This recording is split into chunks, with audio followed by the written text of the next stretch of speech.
This is the CMO of Gaia-X, Vasilia Orfanou. This is our newest podcast series. Gaia-X is a newly aspiring, rising European association, and together with you, we can develop a new concept of data infrastructure ecosystem based on the values of openness, transparency, sovereignty, and interoperability. Join us today at Gaia-X and be part of this technological ecosystem.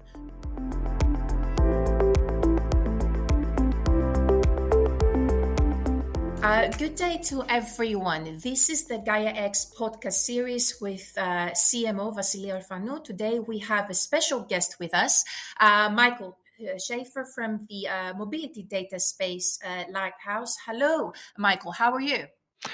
Hi, Vasilia. I'm all fine. Very much excited to have the chance to talk to you. How are you, Vasilia? Good. It's a really pleasure. We have been trying to speak with you for some time now, and we're really glad to have you on board and present one of the first podcast series. So just getting right to the bottom line, please give us a little bit more information about you so that we can introduce you to the world. Absolutely. So my name is Michael Schäfer, and I started as an electrical engineer, working as a scientist at a knowledge transfer institute focusing very much on robotics and machine vision. And at these times, around 30 years ago, we had to specify, design, and create the needed software tools by our own in order to implement our solutions. And hence, I became an expert in software engineering. And that's what has determined my professional life all the years. And before I actually joined the mobility data space by beginning of 2022, I worked for Software AG in Germany in several roles, and finally was head of the Global Competency Center for Business and IT Transformation, and at the same time headed the IIoT Application Factory for Software AG in Darmstadt. And that is what somewhat attracted the mobility data space folks and asked me to join them and help them to set up the mobility data space. Okay, so if you can take me a little bit back, you're currently, and since January 2022, you're the managing director for the mobility data space. But can you take me through how it all started and how this is connected to Gaia-X, how it differs from other IT projects that we see online, and even the rest of the Lighthouse projects? You bring already 30 years of experience in the IT industry. What attracted you even to this task? Just take me through a little bit. Absolutely. So I think, like all of us, mobility has been an important concern for me throughout my whole career, in a positive and in a negative way. As an engineer, consultant, and manager of a team of international experts traveling, so being mobile was genuine part of my job, and I think I share this with many other people, of course. And when I started in 2021 working as a consultant for the mobility data space, I thought that would be a perfect fit to derive something positive out of these concerns I mentioned before. So helping to accelerate innovation in the mobility sector, work with key players in the area of mobility, creating brand new solutions in order to improve solutions, and at the same time facilitating new business models, partially even replacing old school mobility business, and finally contribute to making mobility better and sustainable for all of us, and environmental friendly for the future generations, people that come after us, of course. And all of that in a team of young and ambitious people who have already the suitable mindset, being ready in order to take along and convince those who aren't there yet. Michael, if we were to enumerate in a few words what it is the mobility data space about, you said acceleration. Can you give me some words around that? You talked about the future of mobility, the one-stop services. Please take me through, like, if someone did not know anything about the mobility data space, let's say it's our grandma asking about this, or a young kid of 16, 20 years old, how could we explain this to them? Okay, so first thing I would mention is you're looking for mobility data come to the mobility data space. It's your one-stop shop for mobility data. If you want to create an application and you need data for that, we are the first point to get in touch with, and that is what we want to be, the one-stop shop. Then we're open to everybody. So we are not industry specific or domain specific. So everybody is invited to join and to provide and consume data using the mobility data space. And what we want to do is that we want to facilitate competition around innovative, environmental friendly, and user friendly mobility concepts by giving all users equal and transparent access to relevant data, keeping the data sovereign for everybody who is owning and providing the data. I think that's a very important one. So finally, it provides participants with a great opportunity to interact with like-minded innovators in the sector and finding specialized service providers if needed. Can you take me through a little bit on the evolution of the mobility data space, if we can bring a status of where we're currently standing and how and what makes the mobility sector crucial for new approaches in digital sovereignty? Absolutely. So back in 2016, 2017, in Germany, particularly in Germany, we encountered that what we used to call the diesel scandal. Maybe you remember that. And that was, I think that was a disruptive milestone in particularly automotive industry in Germany. And that was a trigger for change. And it was then the change was not only about dealing with that scandal, if you like, but making more out of it, turning something negative into something positive. So improving mobility, making mobility more sustainable. So that I think that's the genesis of the mobility data space, because for everybody it was very clear, as mobility is crucial for policy, society, and economy, and finally for all of us on an individual level, we needed more and better and new innovative digital services. And if you want to implement and run digital services, you need data. And the idea was to found an institution, a platform where all those application and service providers could share their data and could obtain the data they need for the services.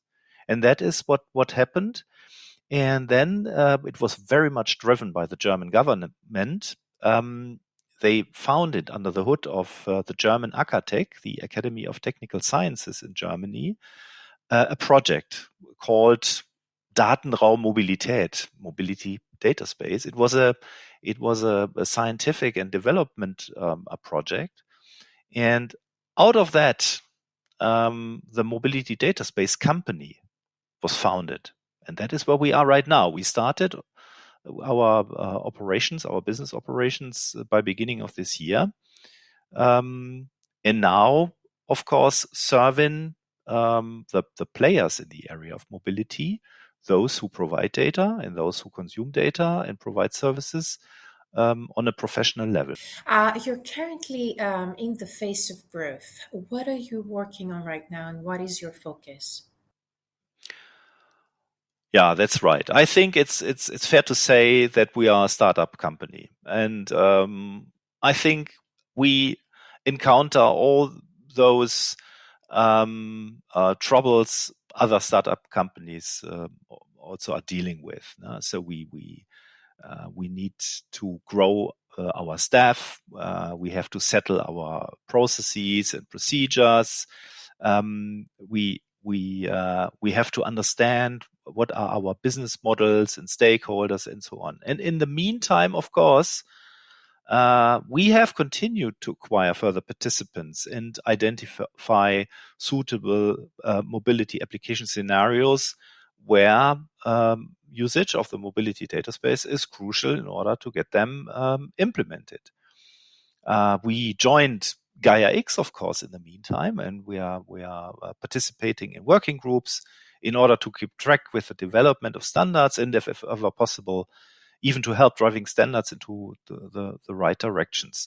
So our credo right now, Vasilia, is very, very much getting ourselves settled from an organizational perspective, and at the same time driving our business, ramping up very steep, joining in new participants, helping with new application scenarios. And you have mentioned about the hindrances from a startup perspective, which are obviously known. I've been scaling myself many different startups since I've known myself.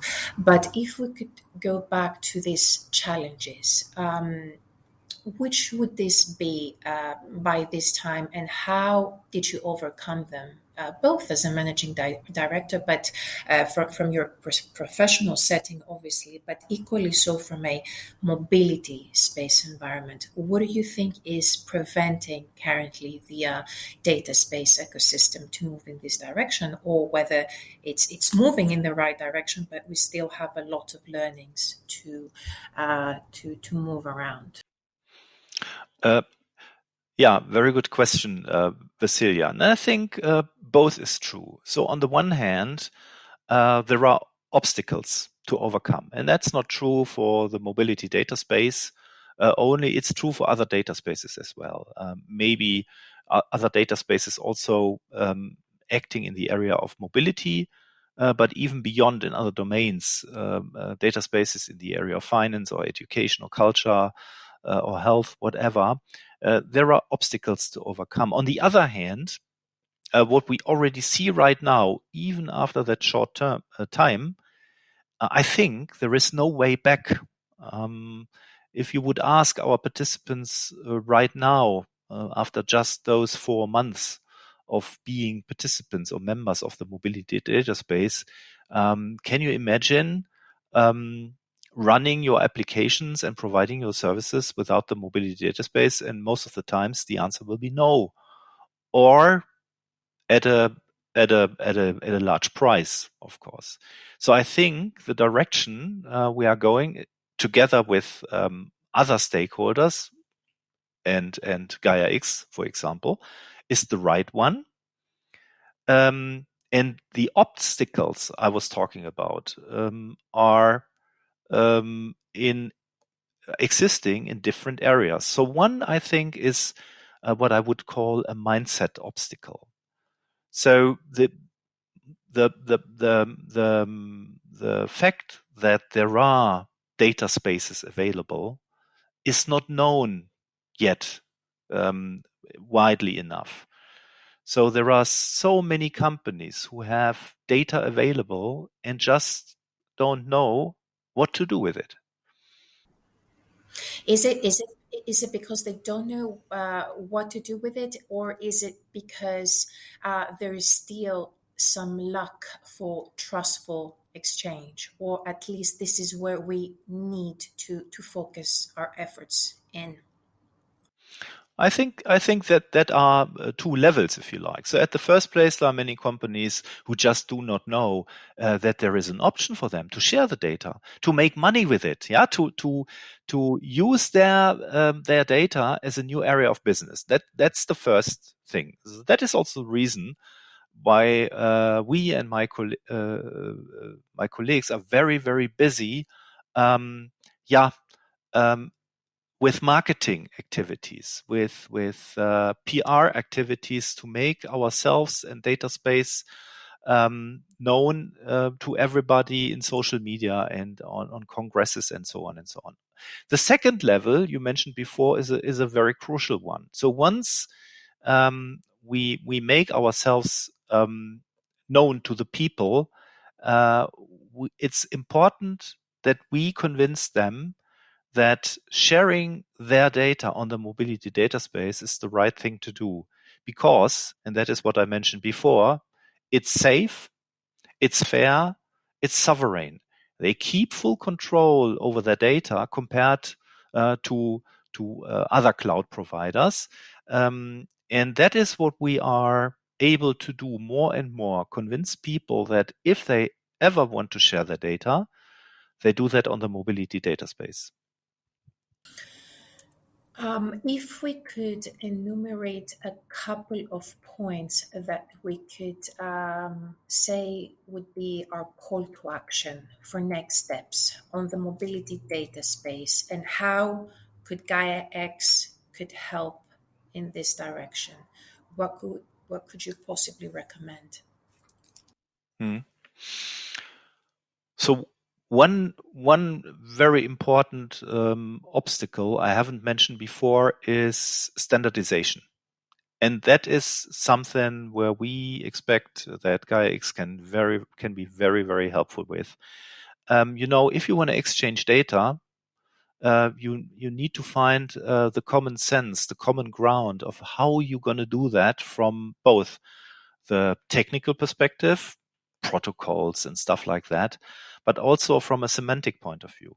If you send me data about temperature, I must be able to understand that. Are you talking about Celsius or Fahrenheit? And if both is possible, you need to tell me. So how are you going to tell that?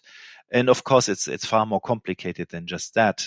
But maybe that gives you a glimpse on the problem I'm talking about. So we need to get this standardized, and we need to do that on two levels, and that's very important. On the one hand, we need to be able to get that standardized at least in the context of one data space. All participants of our mobility data space need to be enabled to understand each other, of course, obviously. But beyond that, we are strong believers of a community of communities, a community of data spaces, several mobility data spaces across Europe, and maybe connecting mobility data spaces to other domains data spaces, like I mentioned before, energy, smart city, and stuff like that.